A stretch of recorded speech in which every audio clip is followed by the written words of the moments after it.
एक छोटे से गांव में एक गरीब लड़की रहती थी, रिया। रिया और उसकी माँ बहुत मुश्किल से अपना गुजारा करते थे। उसकी माँ दिन भर लोगों के घर काम करती, फिर भी घर में अक्सर खाने की कमी रहती थी।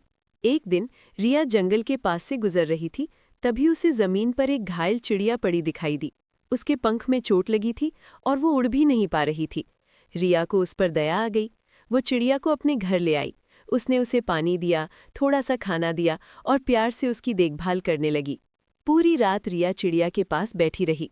अगली सुबह अचानक चिड़िया के पंख हल्के हल्के चमकने लगे। रिया हैरान रह गई। तभी चिड़िया बोली, डरो मत रिया, मैं एक जादुई चिड़िया हूँ। तुमने मेरी जान बचाई है, इसलिए मैं तुम्हारी एक इच्छा पूरी कर सकती हूँ। रिया कुछ देर सोचने लगी, फिर उसने मुस्कुराकर कहा, मुझे कुछ नहीं चाहिए, बस मेरी माँ हमेशा खुश रहें और उन्हें कभी दुख न मिले। चिड़िया ये सुनकर खुश हो गई। अचानक कमरे में तेज रोशनी फैल गई और अगले ही पल चिड़िया उड़कर आसमान में चली गई। उस दिन के बाद रिया के घर में धीरे धीरे सब बदलने लगा। उसकी माँ को अच्छा काम मिल गया, घर में खुशियाँ आने लगी और गरीबी भी कम होने लगी। उस दिन रिया को समझ आया, सच्चे दिल से की गई दया कभी खाली नहीं जाती।